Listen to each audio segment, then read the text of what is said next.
Bom dia a todos, bem-vindos à 19ª Jornada do Espaço Brasileiro de Estudos Psicanalíticos, Rio, Sonhar Futuros, por nos deixar respirar, por nos deixar existir.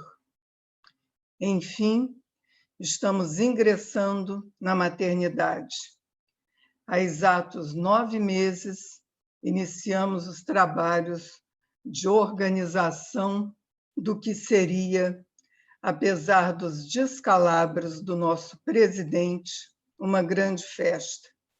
A nossa 19ª jornada, que comemora os 20 anos do EBEP Rio. Seu formato presencial estava praticamente finalizado quando fomos atropelados e isolados pela pandemia.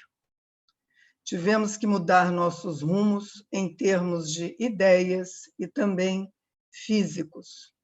Hoje, após uma gestação conturbada, estamos parindo esse filho, um parto natural que vai atravessar 4 dias de intensos trabalhos.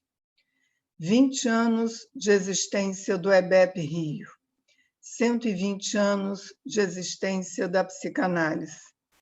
Nesses tempos sombrios de descrença e de luto, de falta de ar, imersos que estamos em fumaças marrons, de falta de horizontes, de mudança nos laços sociais, enfim, diante dessa terra devastada, como haveríamos de comemorar?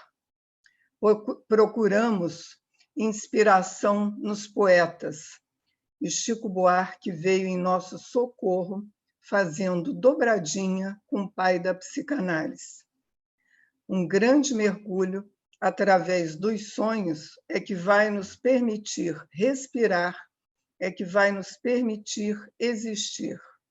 Assim, resgatamos o sonho, personagem principal da cena analítica, para marcar, comemorar, em tempos tão difíceis, esses 20 anos do EBEP Rio. Mais que nunca, precisamos de apaziguamento, de amparo e de indicação de fantasias para a construção de uma vida futura. Esse é nosso propósito durante esses 4 dias em que estaremos juntos nessa jornada. Uma aposta no estreitamento de nossos laços, que é preciso uma clínica política que abarque o nosso desalento, como diria Joel Birman. Uma aposta de que é possível respirar, ainda que imersos em incêndios e tempestades estranhas. Do saguão da maternidade, Krenak nos indica: o futuro é agora, pode não haver amanhã. Uma aposta de que é possível resistir, existir, mesmo em meio a todas as balas endereçadas e não perdidas, próprias que são de uma necropolítica. Mambembe está aqui ao nosso lado para nos confirmar. Uma aposta na erradicação da pobreza, se entendemos que não há como separar a questão econômica da questão social, como diria Teresa Campelo. E assim, esse trabalho de parto percorre regiões nebulosas. É preciso regar memórias para semear futuros, contar histórias dos tempos tristes e sombrios, mostrar ruínas de destruição que permitam a elaboração do luto para criar possibilidade de sonhar e tecer futuros. Nessa maternidade, comparecem as mães da Praça de Maio, assim como as mulheres que foram vítimas de violência de gênero durante a ditadura. Fumaça, desgraça que nos faz tossir, nos aprisiona e nos leva, através da errância do desejo, para os efeitos da impossibilidade de deslocamento territorial nas dinâmicas subjetivas, ou nos empurra para a busca de uma psicanálise ecológica que acolhe a alteridade e trabalha pela criação e legitimação de um lugar existencial para qualquer forma de vida, ou ainda a busca de nova erotização da existência diante das urgências de vida que emergem. Que formas do laço social podem ser pensadas? Um pedido de transbordamento que se cristaliza na crise do regime da diferença sexual na atualidade. E a psicanálise reage e comparece nessas bordas. Qual leitura da psicanálise de uma vontade utópica a partir dos debates e movimentação política em torno das dissidências sexuais e de gênero? Sem partilha não há futuro. Até mesmo os liberais da antiga concordam com essa afirmação. O aumento de grupos minoritários, como atores políticos buscando visibilidade, também confirma. A partilha é a política do futuro.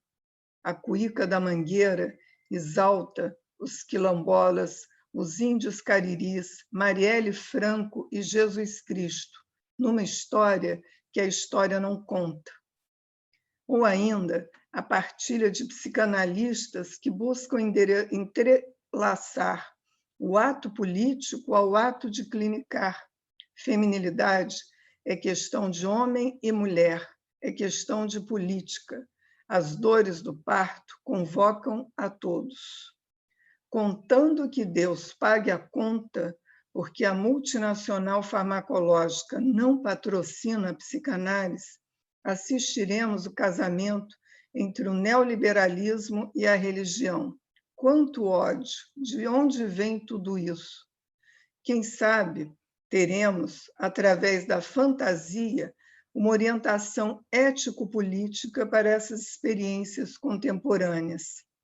E o filho nasceu. Busquemos as certidões.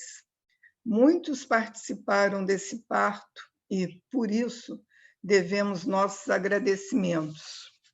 Não foram poucos que gentilmente concordaram em ceder uma parcela de seu precioso tempo para estabelecer uma troca conosco. Agradecemos a todos vocês que nos assistem e patrocinam esse evento. Agradecemos aos nossos ilustres convidados externos, conferencistas e participantes de mesas. Um agradecimento não menos especial aos membros do EBEP, conferencistas e participantes de mesas. Agradecemos à produtora de eventos Gatopan, nas pessoas de Líbera Lima e Alberto Goiena, pela logística de tradução, criação, técnica e divulgação. Agradecemos aos nossos fiéis escudeiros que se juntaram à produtora Gatopan para essa empreitada. São eles: Roberto da Silva Gomes, assistente administrativo; Letícia Neves, suporte web; Eliana Campos, suporte webinar; Bruna De Caro, gerenciamento de redes sociais; Guilherme Hertal, identidade visual, arte; e Cláudia Zucaro, nossa incansável e batalhadora assistente da diretoria, mas também uma memória viva da instituição, que nos acompanha desde a fundação. E, por fim, um agradecimento especial à nossa incansável, batalhadora, resistente e sonhadora Comissão da Jornada, nas pessoas de Suzana Neves, Nelma Cabral, Natasha Helsinger, Márcia Balberg, Mariana Pombo, Maria Salete Salles,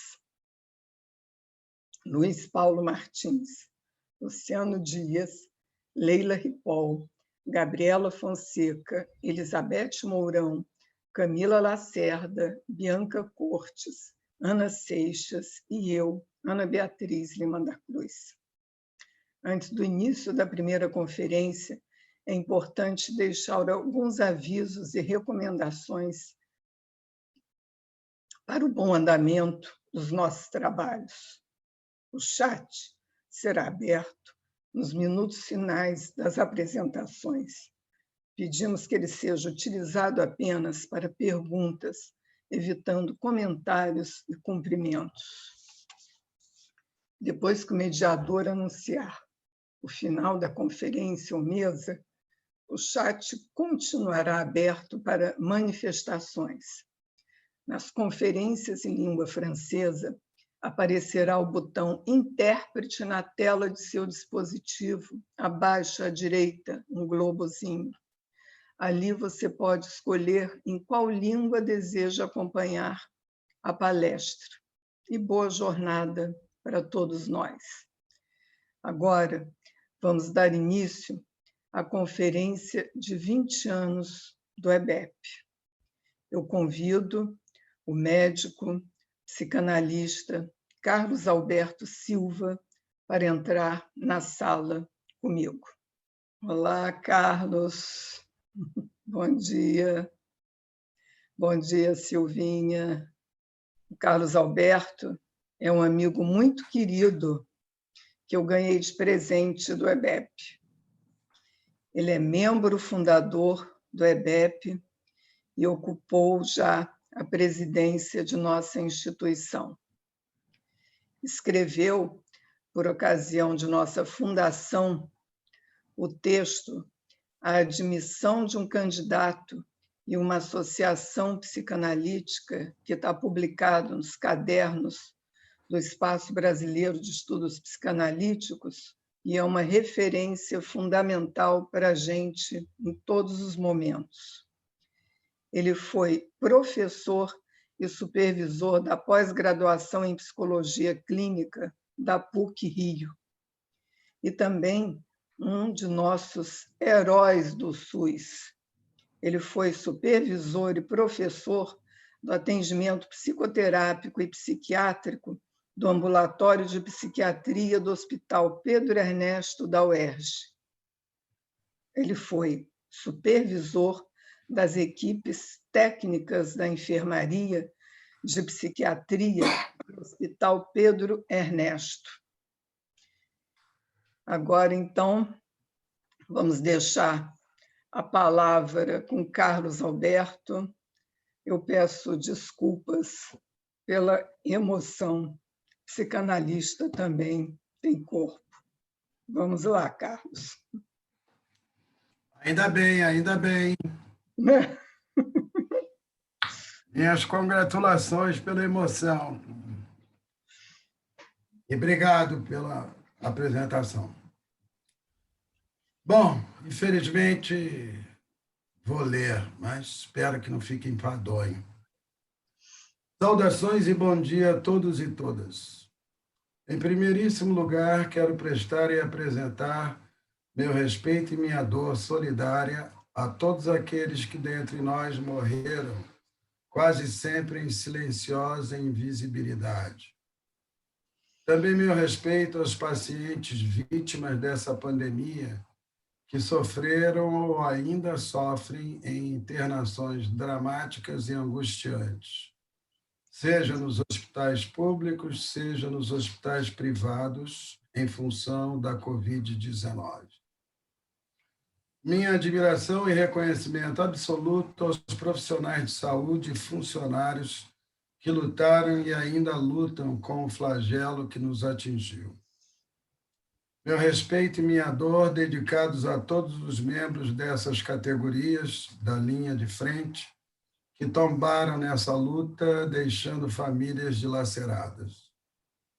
Meu respeito e minha dor aos milhares de brasileiros que foram e aos que ainda serão empurrados para a morte na luta por seu sustento, nos transportes lotados, gente empilhada nas chamadas comunidades, inteiramente impedidos de preservar suas vidas no isolamento.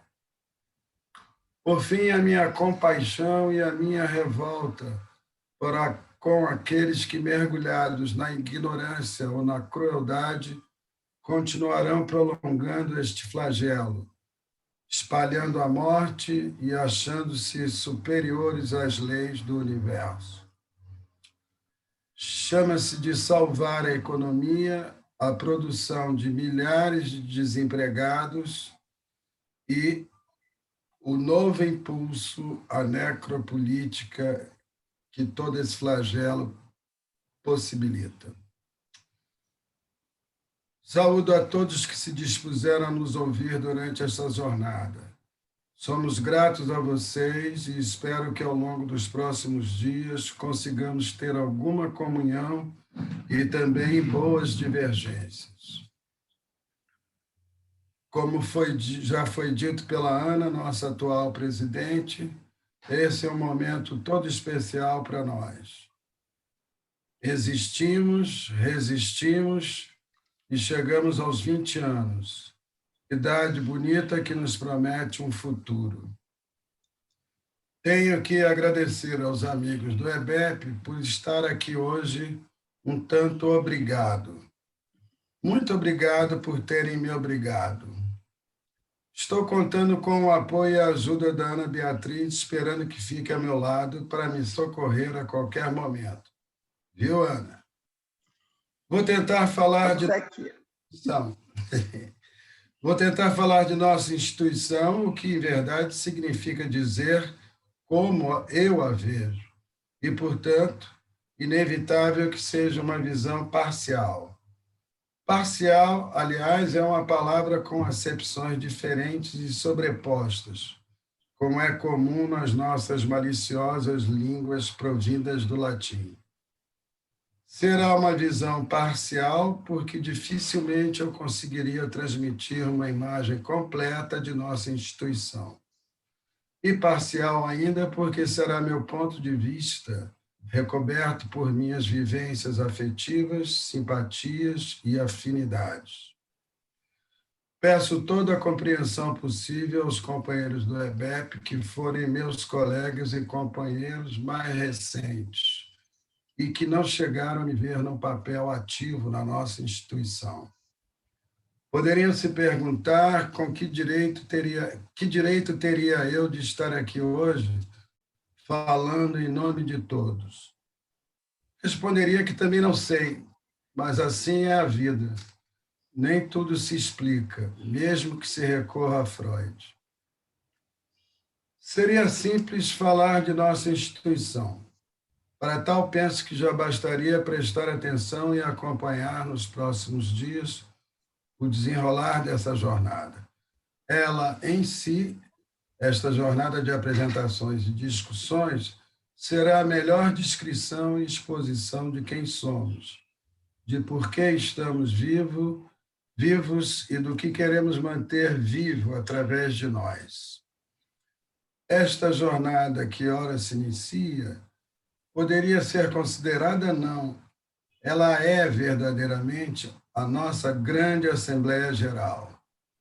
Isto é, neste momento nos oferecemos ao confronto, à alternância de pensamento e a debates de contraditórios, exatamente nos moldes da instância maior da nossa instituição, que são as nossas obrigatórias Assembleias Gerais internas semestrais. Queremos a alegria da sustentação do conflito pela luta com o outro, como o jogo lúdico dos filhotes de felinos que brincam sem se machucarem enquanto estão desenvolvendo suas forças e habilidades. Nossas jornadas refletem muito bem o que somos. Caso queiram acompanhar e entender nossa história, talvez basta visitar nosso site e percorrer a sequência das jornadas que realizamos até aqui. Elas refletem nossas inquietações através do tempo político e demonstram nossas inquietações em relação ao papel da psicanálise nesses contextos políticos. Para que eu continue minha missão, preciso que entendam que não pretendo falar de qualquer ponto de vista acadêmico. Não quero teorizar, até porque não sou teórico. Me forjei no exercício clínico e na discussão da clínica psicanalítica, um dos importantes fundamentos do EBEP. Farei uma espécie de depoimento pessoal daquilo que pude elaborar e incorporar a partir de minha experiência no campo da psicanálise. Para falar do EBEP como uma instituição de profissionais da psicanálise, terei que caminhar por algumas considerações preliminares, ainda que correndo o risco de insistir em obviedades que todos já conhecem. Porém, tenho que lembrar que, por dever de ofício, devemos conhecer a força do eu sei, mas mesmo assim. Então, é importante que a gente repita certas convicções nossas. As instituições humanas em geral são atravessadas por muitas e diversas condições. Freud, com muita argúcia, demarcou 3 campos do impossível: governar, ensinar e psicanalizar. Ou seja, aqui o fruto do trabalho e do esforço nascerá exclusivamente do campo da inter-relação, diria mesmo do campo da intersubjetividade. A interdependência governante-governado, professor-discípulo, analista-analisando, sugere a construção de um campo intersubjetivo. Basta uma mínima reflexão para identificar os 3 campos delimitados por Freud, governar, ensinar, psicanalizar, como campos precípios do exercício da ética. Nada se dá dependente apenas da vontade de um dos membros. Nada se dá dependente apenas da vontade de um deles. Trata-se de uma interação. Sendo uma relação de interação, tomemos cuidado porque serão mobilizados afetos, impulsos e desejos.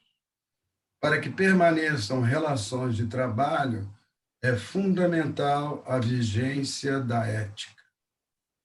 Sendo relações assimétricas, sem a prevalência da ética, tais relações tendem ao fracasso e à perda do objetivo a que se destinavam. No ato analítico, o que o analista oferece é sua subjetividade, quase diria seu corpo pulsante.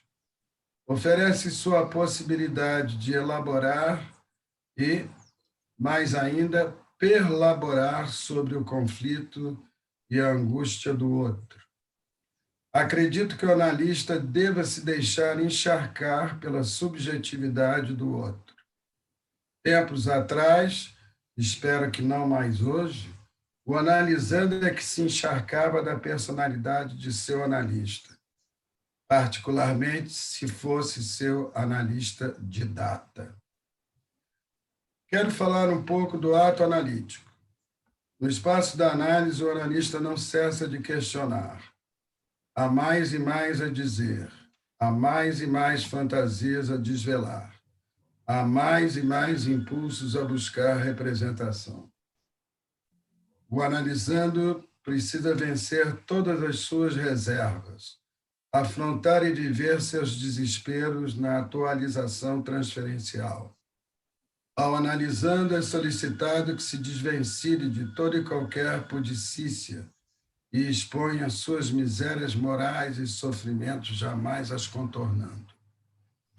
Mesmo que seja vítima, e é claro que isso exige nosso reconhecimento, será vedado a ele qualquer uso a seu favor da vitimização. A dor será revivida pungente e sangrante no espaço transferencial. Amparo, sim, sempre. condescendência nunca. Desconheço outro espaço tão radicalmente ético quanto este dispositivo inventado por Freud. Claro que estou falando da condição específica da neurose e do desvelamento das artimanhas que a neurose impõe aos indivíduos, desvirtuando suas vidas. É importante ressalvar que a psicanálise vem tentando lidar com configurações psíquicas que estão para além da fronteira da neurose, exigindo do analista habilidades especiais, estabelecendo condições favoráveis a que determinados pacientes tenham suporte e ajuda, estruturando-se um campo em que possam compreender e conseguir mediações que permitam um convívio menos conflitivo com seus espaços sociais e familiares, consigo mesmos e suas limitações. Por vezes são pessoas que sempre necessitarão de certa proteção e, por consequência, um ambiente que não os discrimine nem os estigmatize, e sim que os apoie. Então, me lembro da imagem freudiana: a neurose é o negativo da perversão. Eis aí o contexto em que se dá a exigência de um trabalho psíquico permanente, através da condição definitivamente conflitiva do ser desejante. Fique claro ainda que aqui não se trata de nenhuma questão da moral burguesa, mas sim da desmobilização das moções culpabilizantes. Em outra direção, penso que vivemos uma época de acerramento do conflito indivíduo-coletividade. Grosso modo, podemos situar, dentre outras, duas formas distintas de pressão sobre as individualidades e as subjetividades. De um lado, seitas, religiões, organizações políticas armadas ou não, costumam exigir que o indivíduo abandone sua singularidade e, eventualmente, até sua vida pessoal, e entregue e dedique sua existência a uma causa, construindo assim uma identidade devotada a combater outros seres humanos.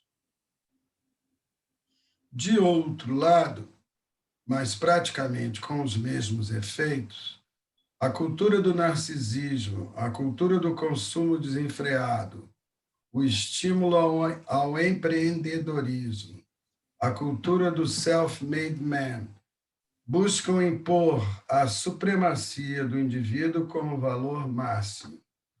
O indivíduo será, sobretudo, um competidor. Essa cultura os ameaça com o fantasma de ser um perdedor.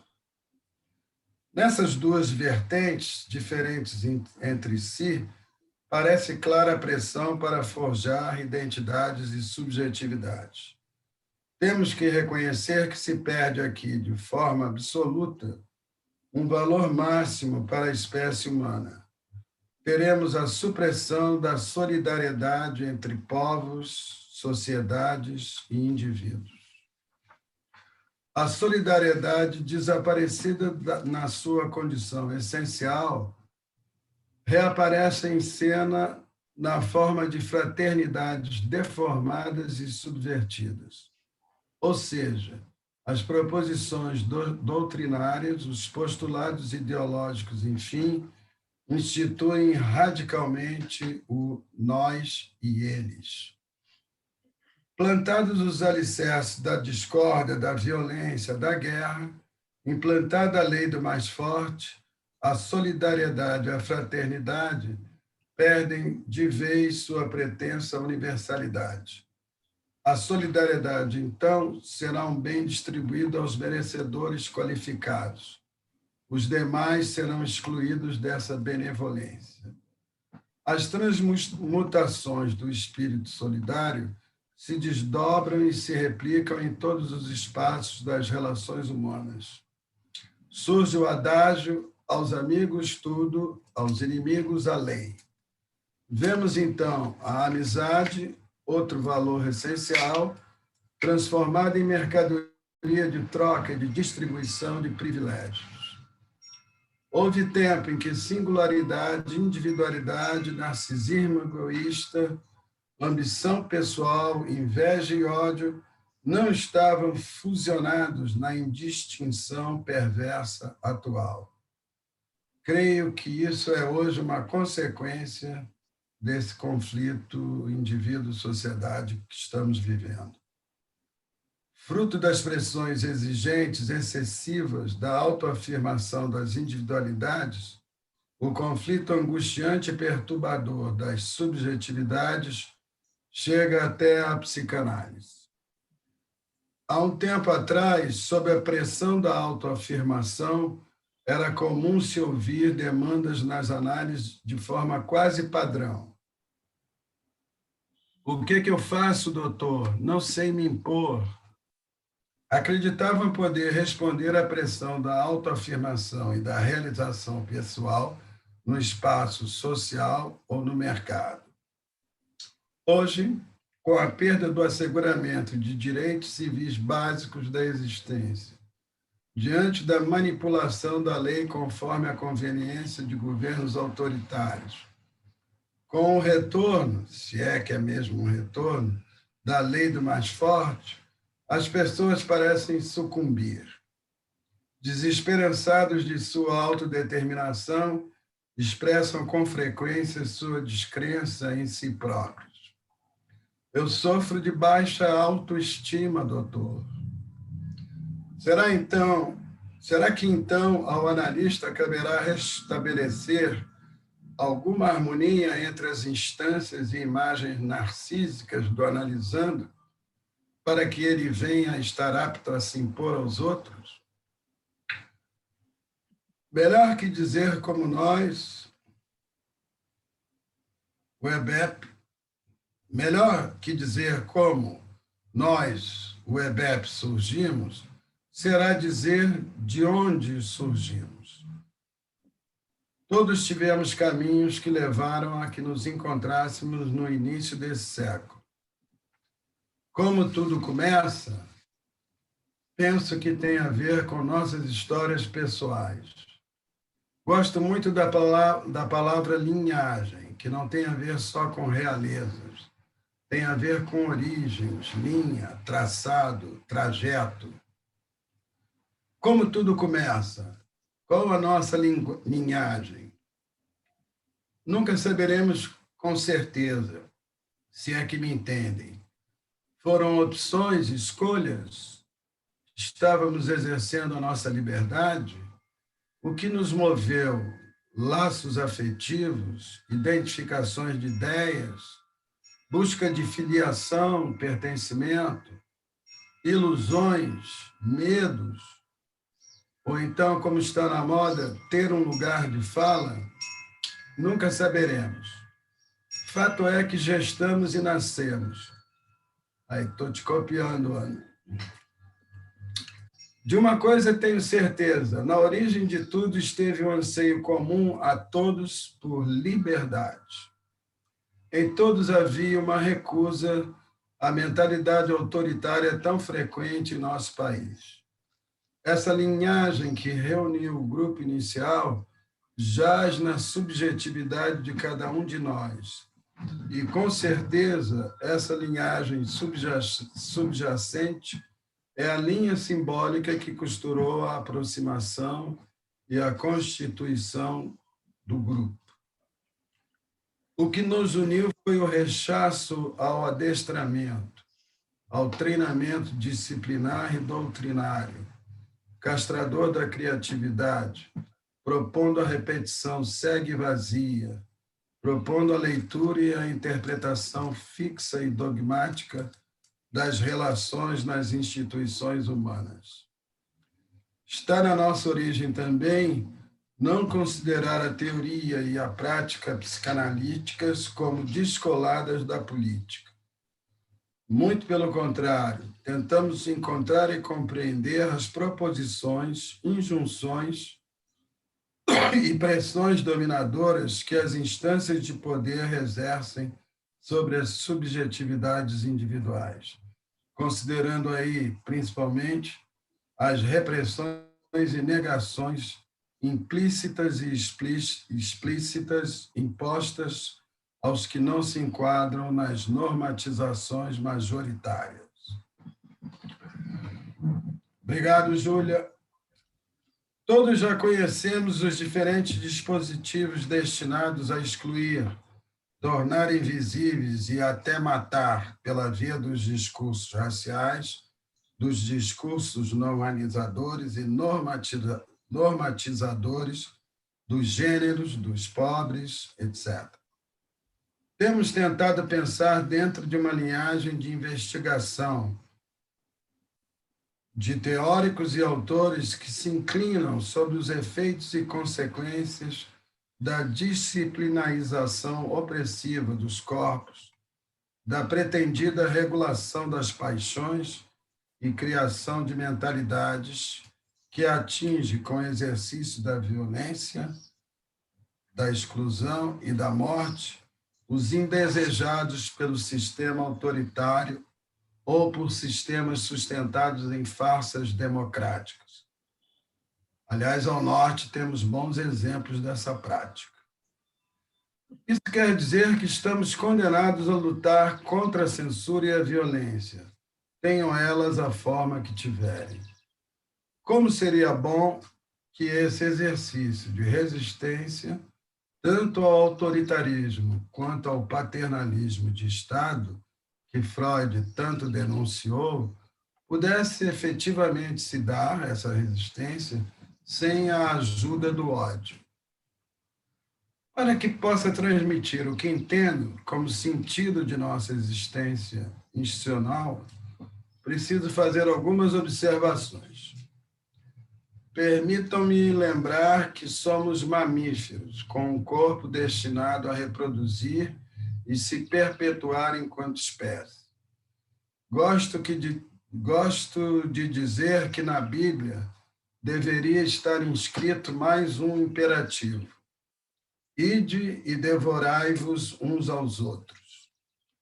Freud nos demonstrou com sua força de gênio o que a fala e a linguagem recriou na nossa condição animal. Outro ponto e aspecto que me parece importante é que o ser humano goza com a morte e realiza isso através da crueldade. Transformou, por exemplo, a caça num esporte, levantou arenas, instituiu a pena de morte como vingança reparadora do mal-estar, do ódio e da humilhação narcísica. Não tenho dúvidas que a condição humana está sujeita a leis poderosas que confundem vida e morte, de pouco adiantando tornar-se vegetariano. Já conseguimos descobrir, através de nossos matemáticos e físicos, que em todo o universo se confundem destruição, transformação e recriação. Com Joel Birman, aprendi duas constatações para mim fundamentais. A primeira é que Freud estabeleceu uma igualdade entre os humanos, ao conceber um psiquismo inerente, ao menos, a toda a humanidade judaico-cristã. Freud, ao universalizar na nossa cultura a rivalidade e conflito edipianos, nos mostra que somos feitos do mesmo barro. A outra constatação, igualmente fundamental para mim, é a de descartar a concepção de contradição dos seres humanos. Não seremos simplesmente vítimas ambivalentes de nossas contradições.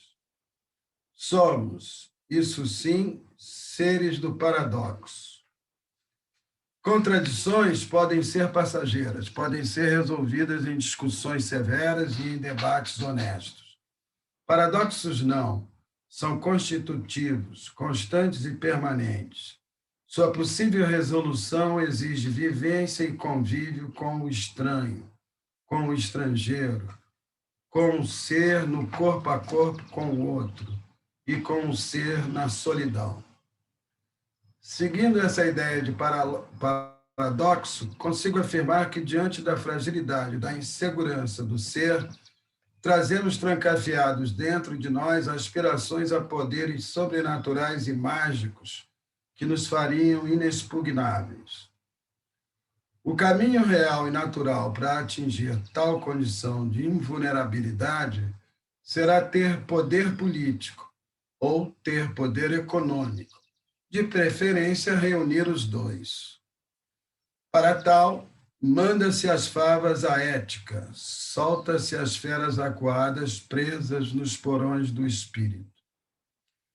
O que estou querendo dizer é que só acredito que o ser humano surge e seja fruto e resultado das relações e inter-relações em que viva ou viveu. Me alongando um pouco mais, preciso deslizar da ideia de linguagem para a ideia de trabalho. Considerando que até a matemática seja uma linguagem, sabe-se que ela é também trabalho e construção. Creio, portanto, que o trabalho seja o outro grande pilar da existência do espírito humano. Por esse viés, linguagem e trabalho são quase que sinônimos, no sentido transformador ou criador. Pensando assim, já adianto um pressuposto básico da nossa instituição, que é exatamente trabalho.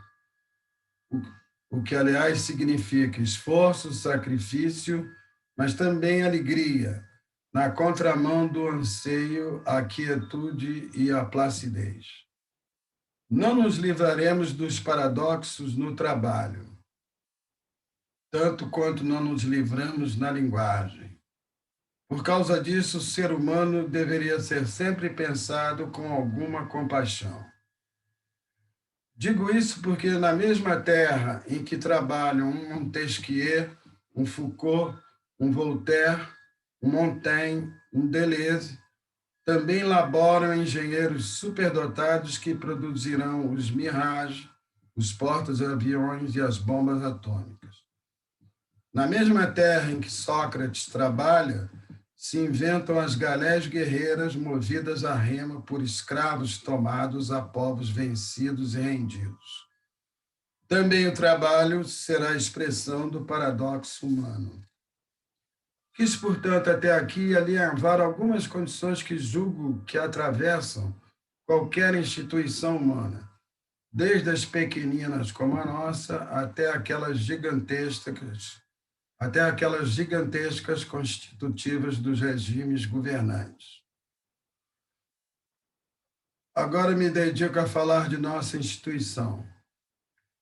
Provável que não soubéssemos bem o que queríamos, o que seríamos quando chegássemos a ter 20 anos, mas certamente sabíamos o que não queríamos. Não queríamos ser doutrinados. Em diferentes dicionários da língua portuguesa, doutrinar tem o sentido de amansar, muito próximo de domar.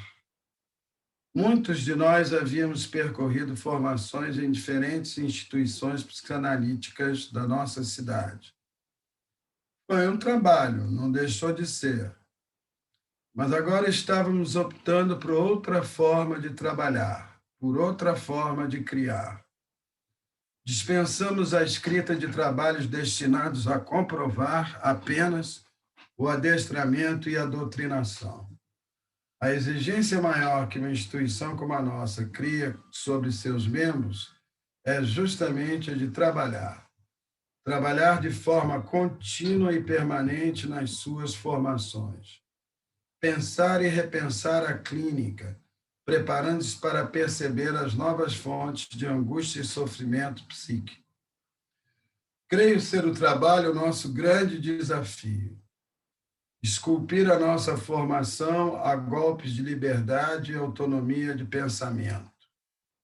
Diria uma sobrecarga de responsabilidade e de exigência física e mental. Todos temos que lutar pela sobrevivência e custeio de nossas vidas. O trabalho clínico não é nenhum passeio no parque. Muitos temos filhos pequenos a cuidar, teses a escrever, reuniões administrativas a comparecer, descobrir onde esquecemos as chaves, visitar a avó, fazer análise, ir à padaria e ter supervisão. Acrescente-se ainda horas e horas de leitura. É preciso muita determinação, muita energia pulsional. Pobres de nós. Portanto, o custo emocional é redobrado quando se vive numa estrutura institucional, horizontal, sem preceptor, sem professores. Estabelecido o entendimento do significado de uma estrutura horizontal constituída por grupos autônomos de trabalho, temos que pensar na integração desses grupos, para que, em colaboração e troca permanente entre eles, promovam uma consolidação de conhecimentos que desemboque nas nossas jornadas anuais, onde nosso produto será exposto e submetido à avaliação da comunidade psicanalítica. Acho que essa descrição permite perceber o que já foi reafirmado através de nossa história.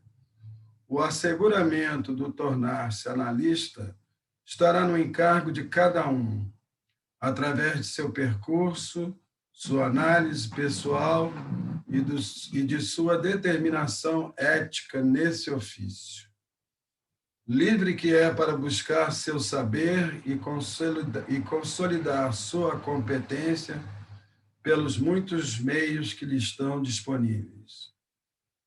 Este é o passo ousado que demos, o ponto crucial de nossa proposta institucional.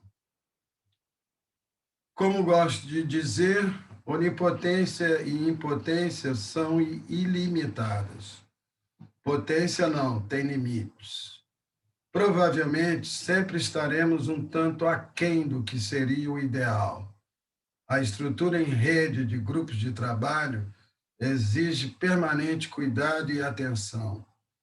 É um motor que pede manutenção permanente e cujo combustível é a vontade e o desejo. Diante do que foi dito, a questão do ingresso na nossa instituição é outro ponto fundamental.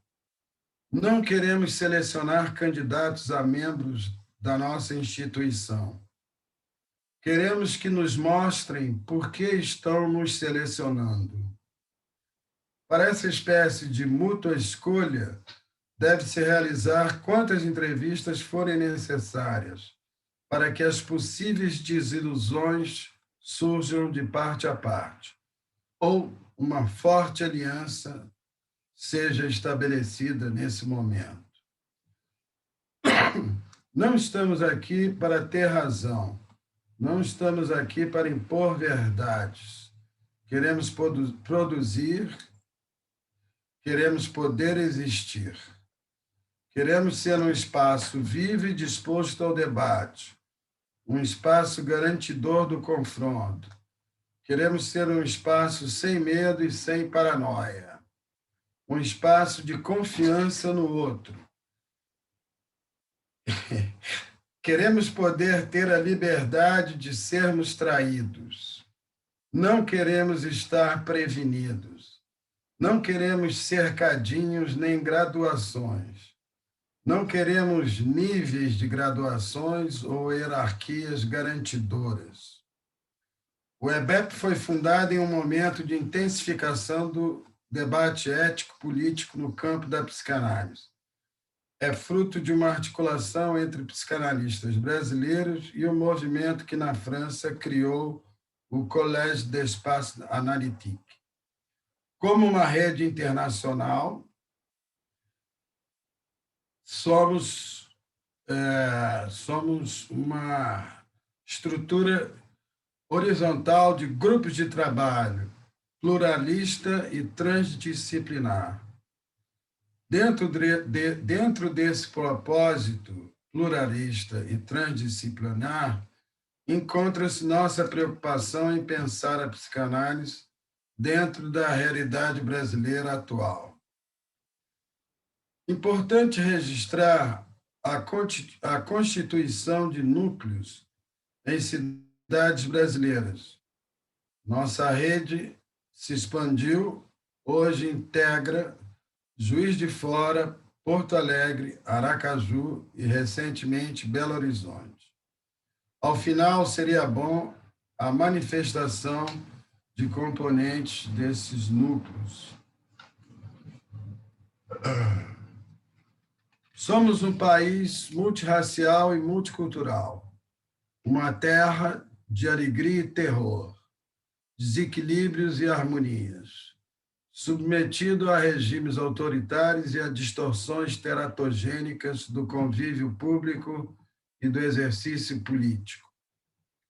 O avanço da utilização de proposições religiosas e o avanço de organizações paraestatais milicianas estão cada vez incutindo mais e mais um manto de medo sobre a sociedade.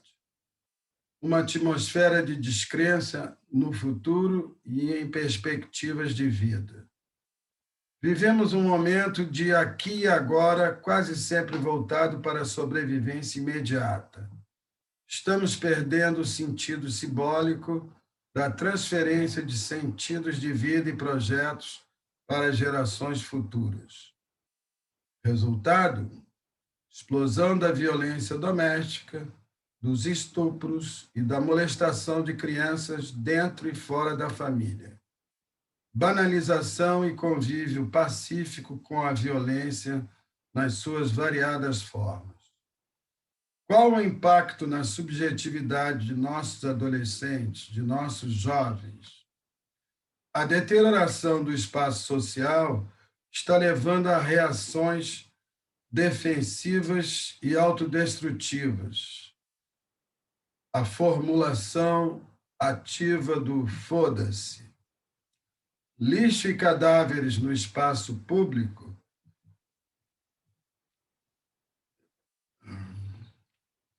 Lixo e cadáveres no espaço público. Me perdi aqui um pouquinho, mas já volto. Lixo e cadáveres no espaço público, que efeito podem ter se não a marca da humilhação e deterioração das dignidades, com suas consequências sadomasoquistas nas individualidades. Exercer a clínica com esse olhar faz todo sentido para nós. Creio que isto tem nos conduzido a trabalhar também politicamente no campo da psicanálise. Nossas jornadas carregam essa marca. Somos participantes ativos de coletivos de psicanalistas, do coletivo Psicanalistas Unidos pela Democracia. Tentamos proteger as associações e órgãos profissionais de nosso campo de ação das investidas autoritárias que ameaçam a liberdade do exercício de nosso ofício. Temos encontrado alianças e sinergias com outras entidades, como, por exemplo, a Defensoria Pública do Rio de Janeiro.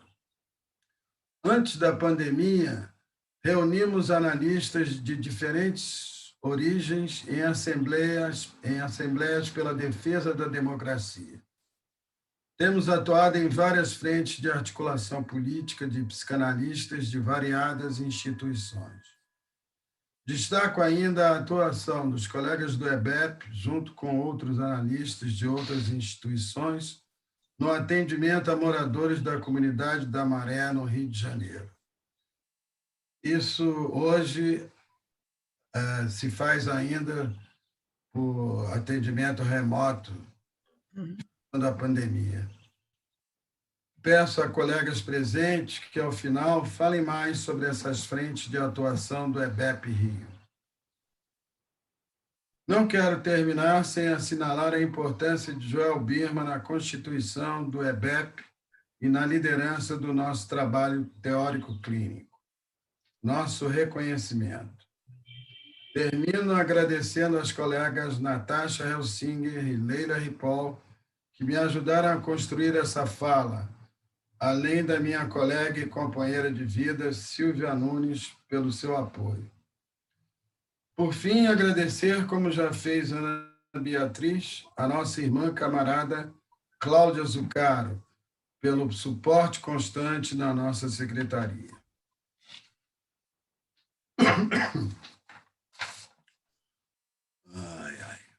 Terminando. Numa coisa, temos tido sucesso. Temos passado o bastão e conseguido agregar jovens ao nosso convívio e trabalho. Eles nos permitem e autorizam a sonhar futuros. Obrigado. Muito obrigado, Carlos Alberto, por suas palavras tão brilhantes. A gente tem essa política de horizontalidade, mas, como ele disse, o Carlos Alberto, a gente escolheu e solicitou com garra que ele estivesse lá.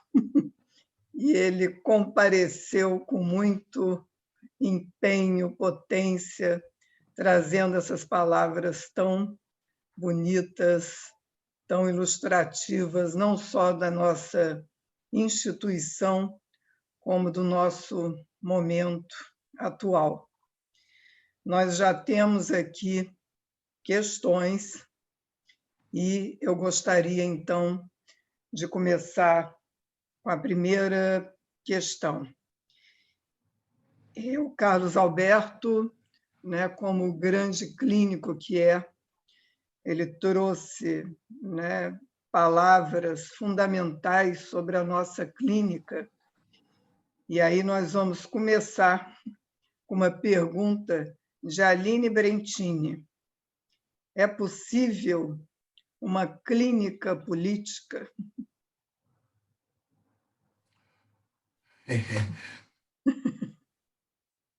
Inverte esse termo, uma política clínica. Talvez a gente tem que lembrar coisas, há uma história a ser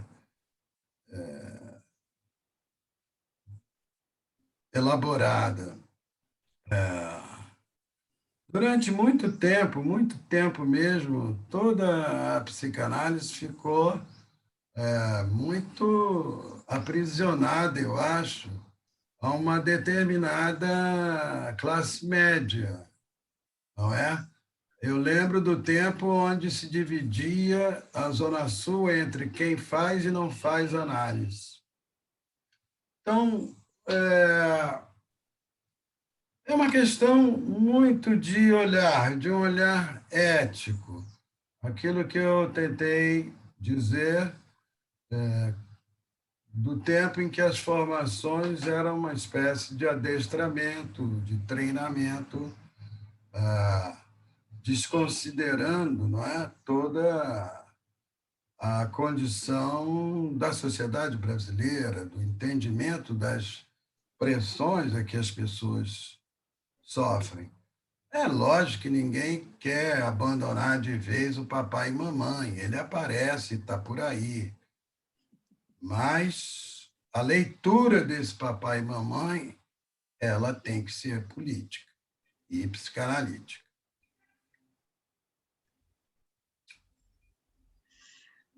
Muito obrigada, Carlos Alberto. E agora eu gostaria de te fazer uma questão que tem relação com a nossa instituição, né? Você falou sobre esse aspecto fundamental da nossa instituição, né? Que existe um ato ético, né, político na sua fundação, ou seja, na fundação do EBEP, de não oferecer uma formação analítica nos moldes clássicos, né? Como você bem colocou, né? Grades, etc. E aí eu gostaria que você pudesse falar um pouco assim, quais os efeitos que você observa assim no nosso cotidiano, na nossa convivência institucional desse ato. Assim, o que você considera, né, que acontece assim, em termos de dificuldades, em termos de conflitos, de alegrias, assim, o que você ressaltaria, né, dos principais efeitos desse ato? O primeiro efeito que me vem à mente é a nossa primeira jornada, cujo título era Transgressões, né? Nesse sentido, nós somos transgressores de uma certa ordem institucionalizada. Isso já tem um efeito, não é? Ela carrega uma divisa, não é? Esse de um lado. Eu tentei assinalar como é árdua, como essa exigência é complicada, né?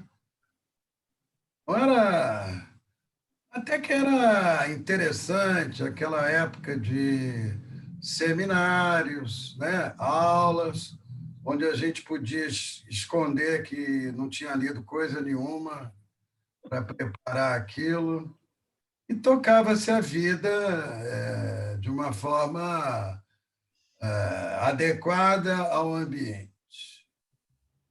Agora temos realmente uma exigência que eu considero bastante grande, por tudo que exige no sentido de tempo, de esforço, de libido, não é? Quantas festas e praias têm que ser perdidas para poder ir para o grupo de trabalho e produzir. Acho que isso será sempre uma questão bem difícil para nós, mas a garantia de que se poderá encontrar saber, se poderá encontrar elaboração dos conceitos psicanalíticos, né? É nisso muito que eu acredito, numa elaboração desses conceitos da psicanálise nos debates e nas relações interpessoais, nas discussões clínicas, na escuta de visões diferentes, né? Essa elaboração interna eu acho fundamental porque nenhum analista pode, durante uma sessão, correr para o livro para ver o que o Freud falou sobre aquilo, né? Você responde com sua mente, seu corpo, com o que você é, dentro do campo da psicanálise. Eu acho que é um trabalho árduo, acho que é um trabalho talvez infinito, mas é uma aposta que não acho que nós temos perdido, mas a gente tem sempre que estar vigilante no sentido de carrear, né, esse trabalho para esse espaço que são essas nossas jornadas. E, através desse trabalho e de tudo mais que cada membro do espaço possa usar como utilizar e se apropriar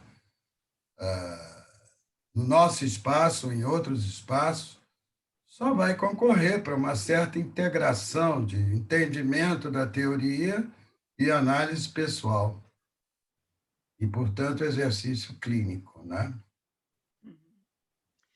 Você concorda? Às vezes eu tenho essa impressão, assim, que a questão da formação fica como que um fantasma ali pairando, que às vezes retorna, questiona, Você concorda com essa observação, com essa... Ah, sim, acredito que isso vai ser uma questão permanente também. Acho que cabe, talvez, aos mais velhos incentivar o risco desse outro caminho de se fazer psicanalista, não é? E esse perigo sempre, essa ameaça, sempre vai haver. Por isso que me parece muito importante o ingresso na nossa associação. Aí, nesse encontro, a gente tem que se desnudar. O que a gente é, o que a gente quer, o que a gente põe como destino para nós.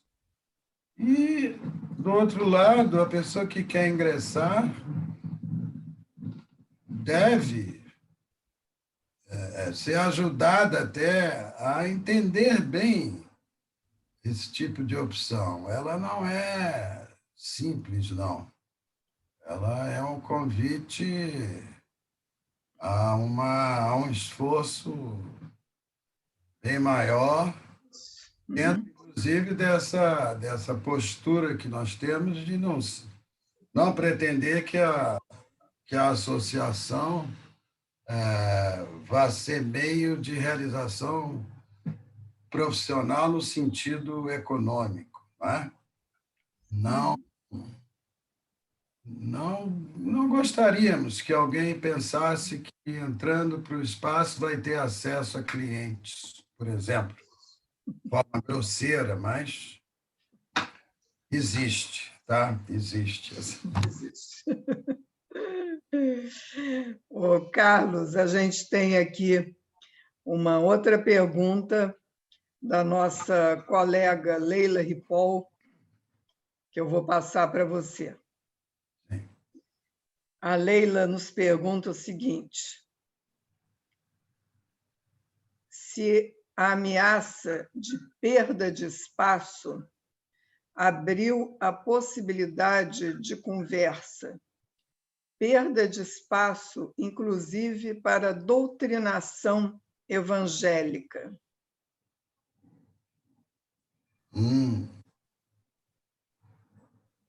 É, sem dúvida, sem dúvida.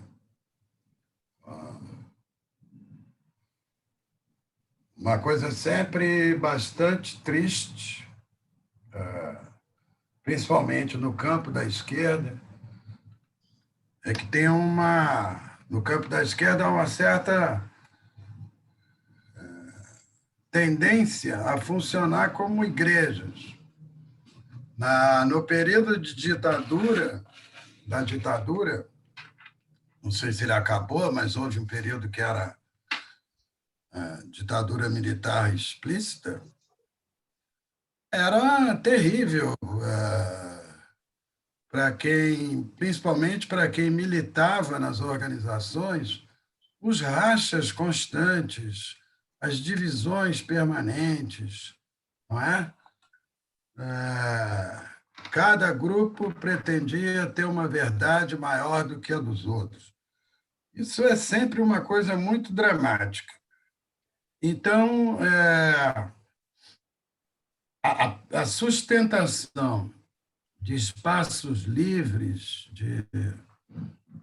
de convivência não beligerante, não competitiva, ou pelo menos pouco competitiva, que se restringe ao debate, a sustentação desses espaços é fundamental. Nesse sentido, há todo um trabalho que a Leila, inclusive, participa, criando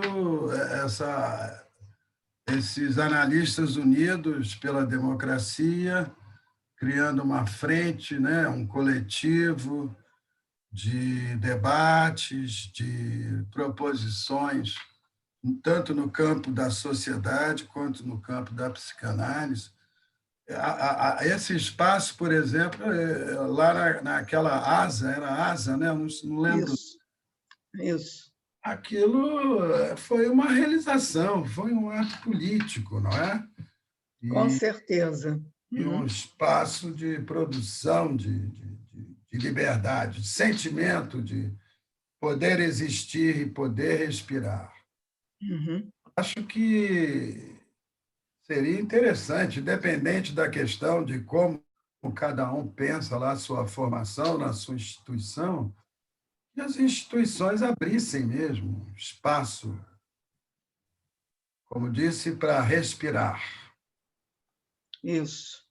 Eu acho que você assinalou aí um momento político fundamental para a psicanálise, que foi esse ato lá que aconteceu no ASA, que originou o PUD, o movimento dos psicanalistas. E eu, aproveitando que a gente está falando de movimento de psicanalistas, eu gostaria também de informar, se não me engano, você não chegou a dar essa informação, que o EBEP acabou de ingressar no movimento Articulação, que é um grande movimento no sentido de impedir a profissionalização da psicanálise. E tem bem pouco tempo que a gente está fazendo parte desse movimento. Mas vamos lá que chegam novas perguntas. Eu tenho uma pergunta aqui de Andréia Veloso. Gostaria que se pudesse discutir um pouco sobre a seguinte questão. A psicanálise está sendo exposta quase de forma a granel ao grande público, nesses tempos de internet, com cursos e formações. O que falar e pensar sobre isso?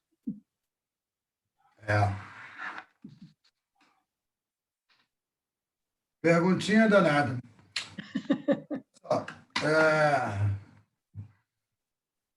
Esse tempo que já está muito longo de exercício profissional, eu vi certas atuações de certos psicanalistas irem para a cucuia, se desfazerem, ficarem expostos de alguma maneira, porque o trabalho clínico, né, quando começa a ser desvirtuado e a sair de um marco ético, isso acaba, de alguma maneira, produzindo algum tipo de percepção do que é bom do que não é bom, se eu pudesse dizer assim, dessa maneira simples. Não é? É lógico que vale muito a pena questionar pastores pretendendo se tornar psicanalistas, não é? Conduzir rebanho, Deus me livre, né? Para um psicanalista deve ser um negócio assim, uma mágica inacreditável. Mas eu acho que, enfim, a gente tem que ter paciência, senão a gente vai cair no ódio. Isso. Tem que ser resolvido dentro do espaço político da sociedade, da cidadania, não é? Até do espaço familiar de quem for vítima de um exercício tão espúrio, né, da psicanálise. Carlos, a gente tem aqui uma pergunta da Líbera, é a nossa ajudante na produção, a nossa produtora. Ela coloca o seguinte: o senhor diz que é preciso política, mas diz que não deve haver doutrinação. Como fazer uma boa política? Essa moça entende de paradoxo, parabéns.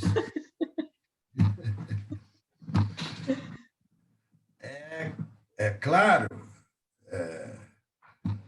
Bom, o Sol vai se apagar em 5 bilhões de anos, segundo os matemáticos. Então, temos ainda bastante tempo para pensar nessa questão. Eu acho que isso aí é vivência, aquilo que eu tentei chamar de corpo a corpo, não é? Todas as relações experimentam contradições, sim, mas muitas vezes os paradoxos, não é? Então, não sei responder a isso a não ser vivendo.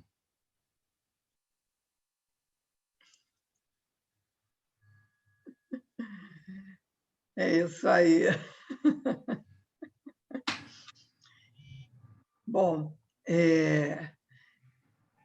a Leila fez uma consideração antes da pergunta dela e, infelizmente, eu não passei essa consideração e eu vou, então, passar agora.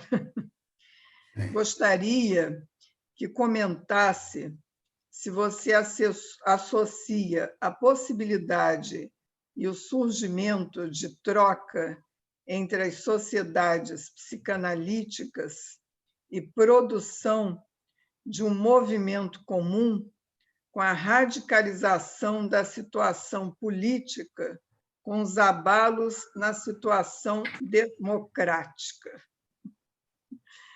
Ela já tinha colocado uma questão e esse preâmbulo ficou de fora. Eu não tinha colocado. Bom, eu não sou muito bom de memória, mas tem um historiador nosso aí, eu acho que era um titular da UF, de Niterói, Federal Fluminense, que ele dizia assim: povo que não tem memória faz revolução, não tem memória.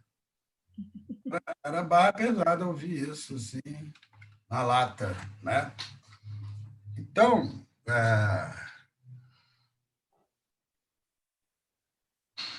tomando esse caminho de que a história humana tem alguma coerência dialética, que isso eu acredito mesmo. Toda a história individual ou de um povo, no fim, ela é coerente. No fim, se você for prestar bem atenção, nada passou fora de uma certa lógica, né?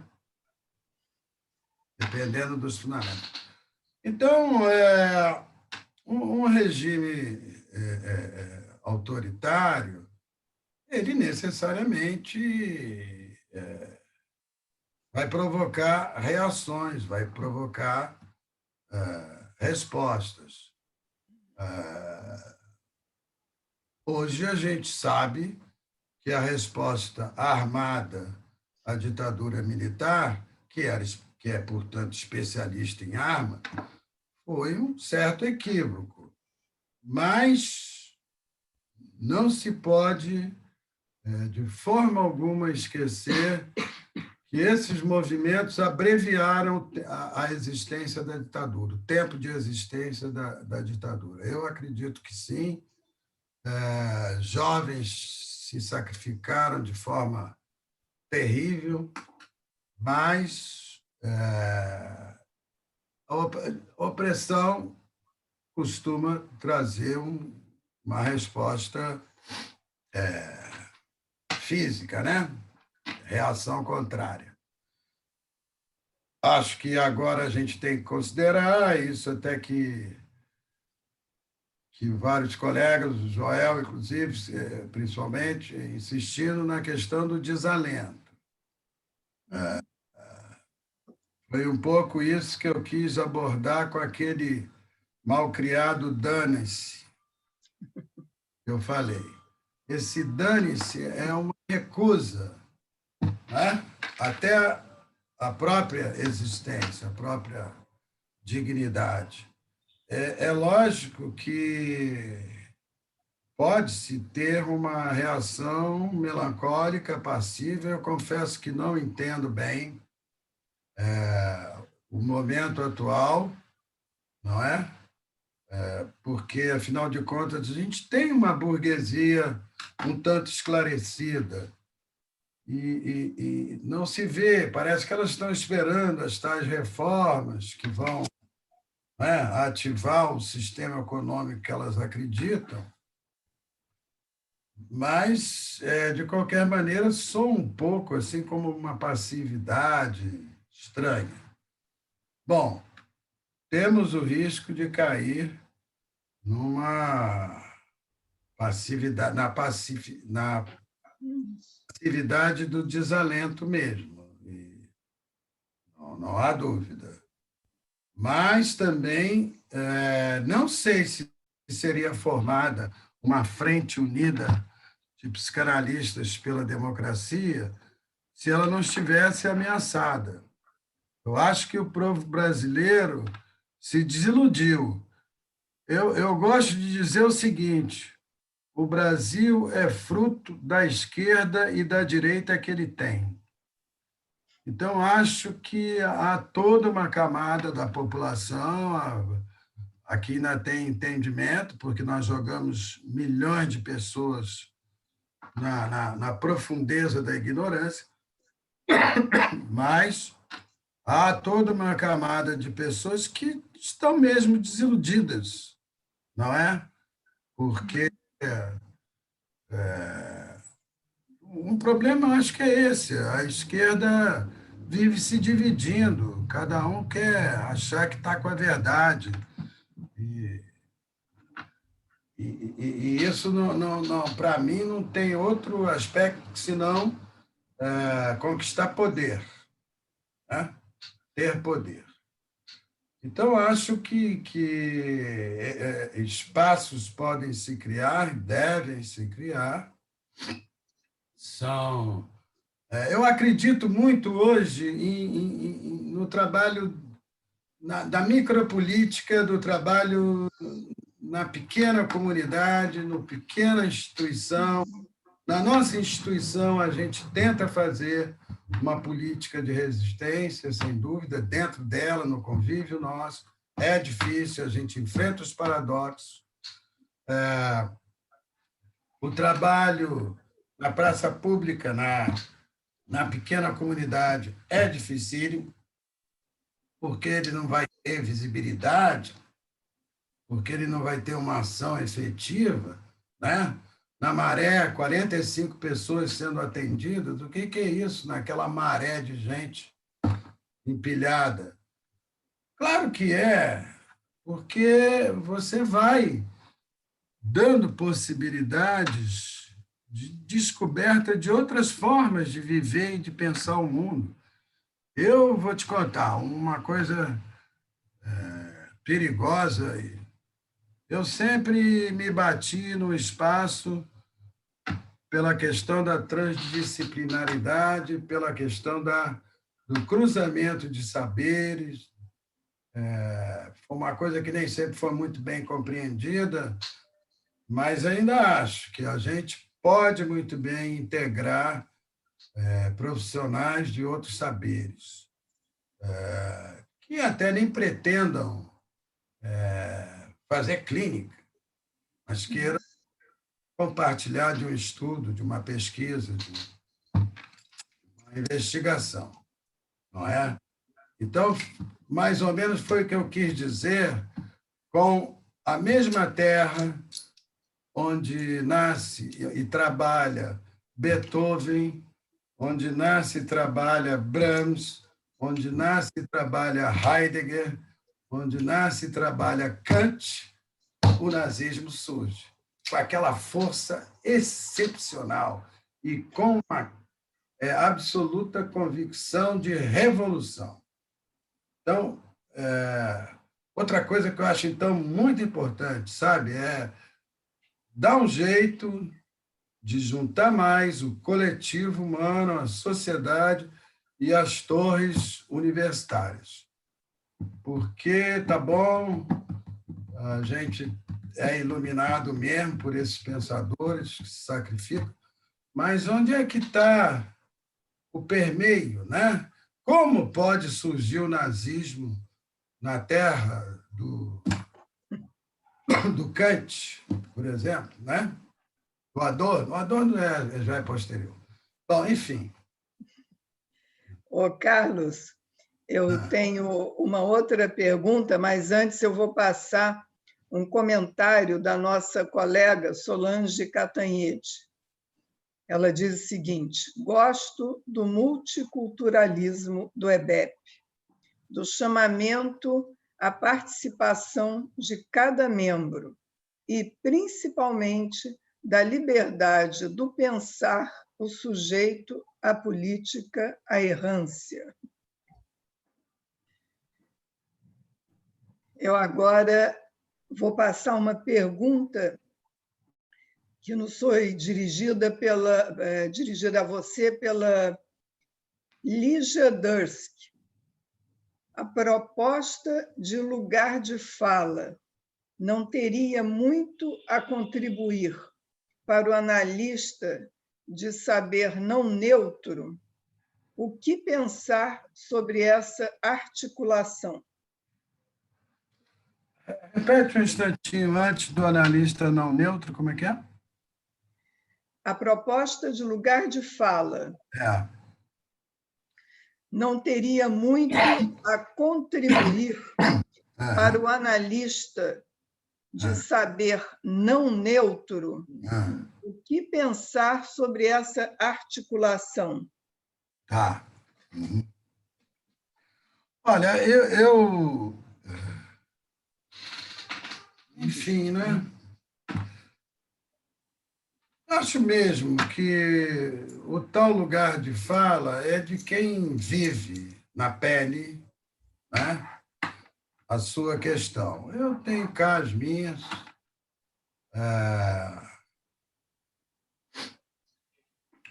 Meu próprio percurso de vida não é lá muito simples, mas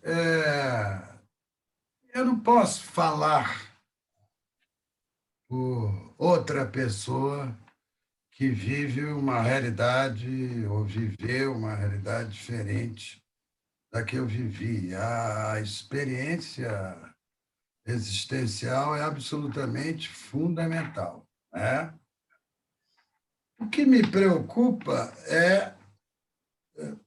pois é, eu era bem jovem, fui assistir uma conferência da Beth Friedman, no MAN. Ela era uma militante do feminismo daquela época, mudou muito. E, para meu espanto, ela acabou a conferência dela dizendo: precisamos cuidar dos homens sexo masculino. Eles estão submetidos a forças muito opressoras.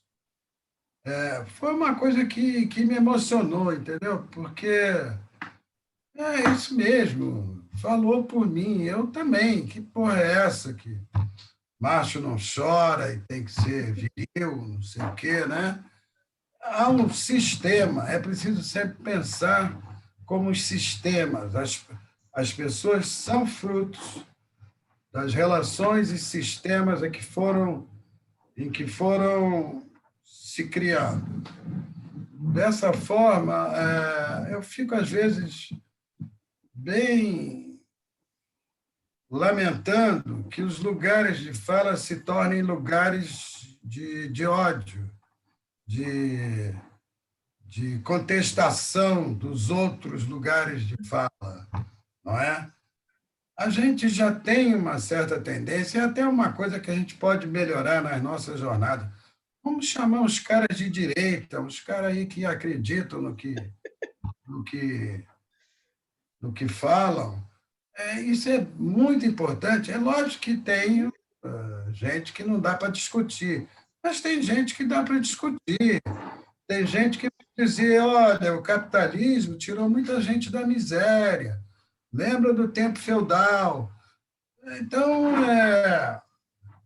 eu acho que é muito importante que a gente arranje uma forma de conversar sem ódio. Muitas vezes eu vejo os lugares de fala serem aproveitados para a catarse do ódio, né? É isso aí. Olha, as pessoas estão agradecendo bastante as respostas às suas, né, as perguntas que elas te fizeram. E houve aqui um comentário, né, perguntando o que você quis dizer com 45 pessoas. Eu acho que era em relação ao que você falou de que haviam 45 pessoas sendo atendidas por psicanalistas na Maré, não é isso? Não era calibre de arma de fogo, não. Não Foi era calibre. uma informação que eu nem me pertence. Alguém me passou, pelo menos nesse momento, nessas condições especiais aí de atendimento remoto, conseguiram manter 45 pessoas em atendimento. Eu não sei se é exatamente esses números, mas foi isso que eu quis dizer, que é pequeno, mas é efetivo. Uhum. Nesse pequeno espaço pode haver transformações e reinterpretações da vida e dos conflitos, né? Tanto internos quanto externos. É essa sempre a insistência que nós temos defendendo o espaço. Claro que a gente é muito preocupado com o conflito interno, ele é dilacerante, mas temos que estar também muito preocupados com como lidar com o conflito externo, né? Com aquilo que não está nos agradando. Uhum. A vida não tem nenhuma obrigação de agradar ninguém. Olha, eu vou te passar um comentário e, depois desse comentário, a gente está encerrando as perguntas, né, por conta do tempo avançado. É um comentário da Gabriela Fonseca e houve também um comentário de outra pessoa na mesma linha, que ela concorda que é importante ampliar o debate com pessoas com pensamento de direita. Isso é democracia. Bom, se nós não temos mais questões, eu acho que a gente pode ir caminhando para a nossa finalização, mas eu vou deixar aí para você. E aqui acabaram de me informar que temos questão sim. Então, vamos lá. Qual é a questão que vocês me passam? Se não tiver, né, o Carlos Alberto pode fazer as considerações finais dele, apesar de que a gente não está aqui num comício, Você gostaria de... Não, com Aqui relação... chegou. Só um minuto, Carlos, antes de você fazer suas considerações finais, ou era algo a respeito do que eu tinha falado? Em relação ao comentário da pessoa, Ah, tá. Então que tá. Uhum. seria um exercício de democracia, né? Isso. Uhum. Se alguém, né, convictamente de direita aceita vir debater, aí certamente é um sujeito com espírito democrático, porque ele vem debater, né? Essa é a crença que eu acho que é possível ter. Uhum. Se vem debater, é porque, de alguma forma, está disposto a pensar junto. Agora, tem uma direita aí que chega armada, né? Aí é outro papo. Não estou a fim de conviver com violentos, né? Aí passei a ser os pastores que amansem eles. Bom, Então, a gente vai passar só mais 2 perguntas e aí nós vamos finalizar. Tá. Uma é do Flávio Henrique. Tudo bem para você? Tudo bem, tudo bem. Uma é do Flávio Henrique. A pandemia nos trouxe um mundo novo, mas o que nos preocupa é a saúde mental das pessoas. Como a psicanálise pode contribuir nesse momento tão difícil?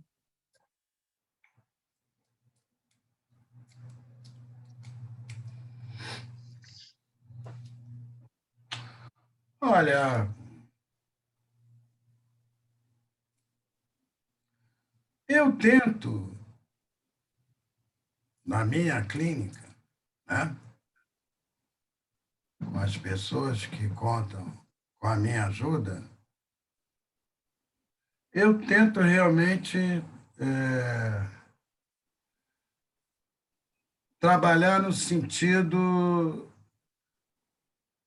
de barrar, pode-se dizer assim, a marcha de movimentos melancólicos. Sem dúvida,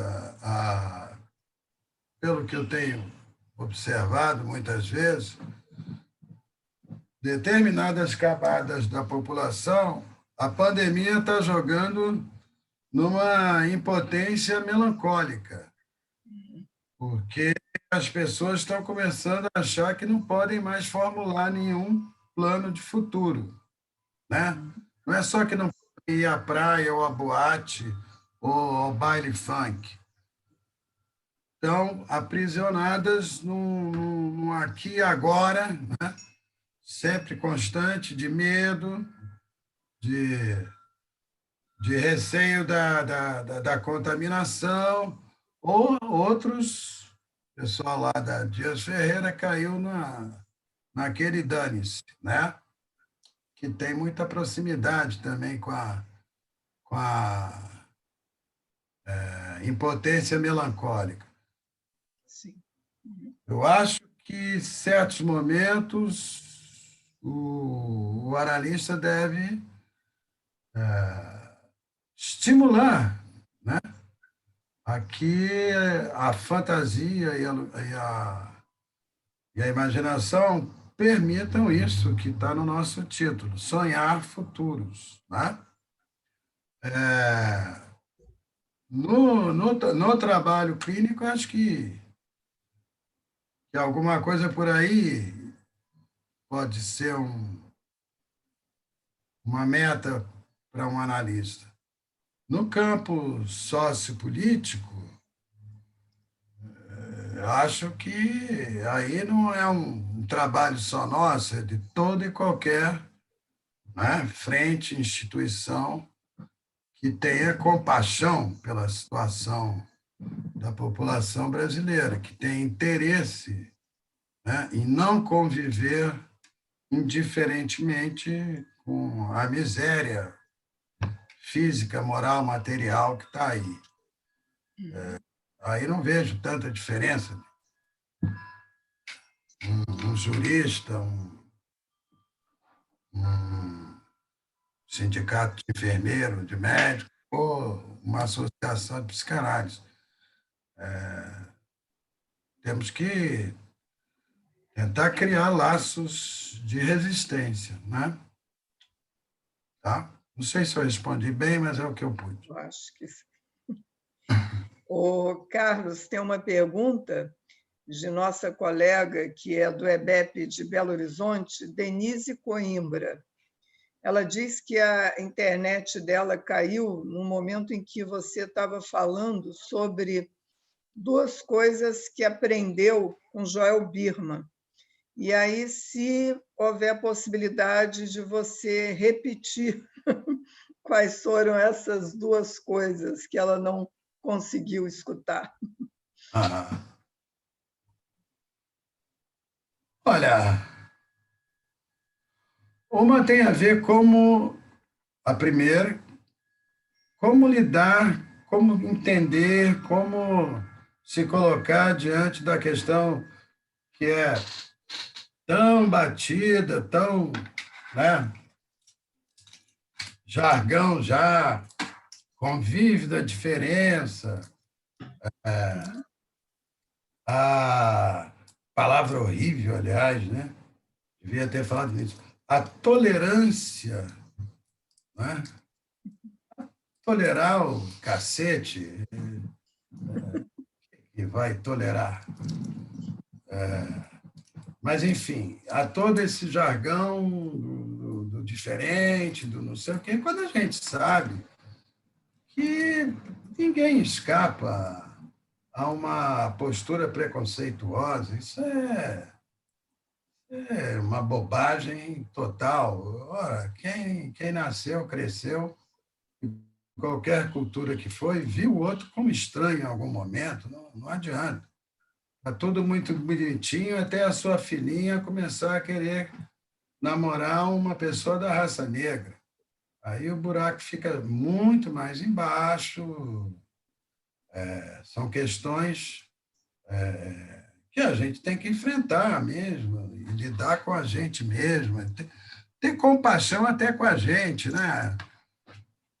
Bom, quanto à piada de português, a gente já contou e ouviu na vida fora, né? É, então, essa primeira possibilidade de um outro entendimento é essa, de que a obra freudiana, de alguma forma, iguala os seres humanos, né? No momento em que pensa um psiquismo estruturado da forma como ele desenvolveu. Então, pelo menos nas culturas judaico-cristã, essa parece ser uma base que vai ver até que o Bolsonaro também passou por algum estágio da constituição desse psiquismo. Não sei se ele se completou bem, mas... Então, porque é outra coisa muito importante, talvez, é... Bom, depois eu falo disso, se for o caso. Questão da ambição de poder, né? O exercício de poder, que eu acho que não dá para pensar só como contradições econômicas ou lutas econômicas, não. Tem gente que quer mesmo poder. Tem gente que só se entende se tiver poder sobre outro. Isso pode ser numa relação conjugal, como numa relação governo-povo, né? É impressionante essa espécie de pulsão louca aí. Mas então acho que o primeiro foi esse, de que é possível pensar os seres humanos como iguais. Eu usei essa expressão, feitas do mesmo barro, emprestado aí de algum catolicismo, talvez, não sei. A outra muito importante é essa. Eu tenho uma filha, Júlia, que começou a se referir aos seres humanos como bípedes. Os bípedes não sei o quê, os bípedes não sei o que lá. Não dá para aguentar os bípedes. Aí, se a gente tomar, né, como mera contradição, a gente pensa que vai poder resolver a questão humana com certa facilidade. Senta aí, olha aí, pensa aqui. Vendo que você está contradizendo as coisas, você não diz que ama a sua mulher, está batendo nela. Então, achar que a razão, que é o campo da contradição, possa resolver, faz o enxergar a pessoa humana de outro jeito. Por isso que eu acho importante essa ideia, vindo aí, de leituras do Joel, do paradoxo mesmo. Né? Nós somos paradoxais, pô. Acabou, ponto. E se quiser mexer com isso, é o que eu digo, é um exercício de uma certa solidão e um exercício muito sério de corpo a corpo, né? Então, o que a gente vê é a gente evitando, né? Bota grades, não vou muito ali não, porque tem gente muito estranha. A gente vai formando guetos pretensamente coerentes entre si e evitando paradoxos, evitando conviver com tanta diferença. A gente tolera a diferença, mas lá e a Carlos, gente aqui. Ah, lá e a gente aqui.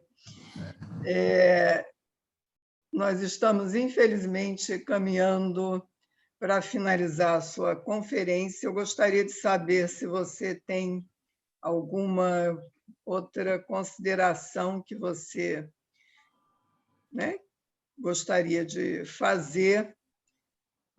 A gente, né, recebeu, você, como sempre, nos dá uma lição, não só de psicanálise, mas de vida também. A gente agradece, né, as suas palavras e você teria mais alguma questão para nos colocar antes da gente não, encerrar? acho que, sobretudo, sempre agradecer. Eu nunca imaginava muito viver essa experiência, falar em público para mim, enfrentar a cadeira elétrica. Então, parecido. Poxa, depois de amanhã, às 10 horas, serei fuzilado. É uma coisa assim. Foi muito estimulante até, porque sempre é isso, né? Igual estava se falando, certas pressões acabam trazendo respostas que a gente nem sabia que podia ter. Não é? Então, foi muito assim que essa fala saiu, com aflições, mas também prazer. Eu me considero do Conselho de Anciãos do Espaço. Então, como tal, estou aí para bancar um bom avô, se for o caso.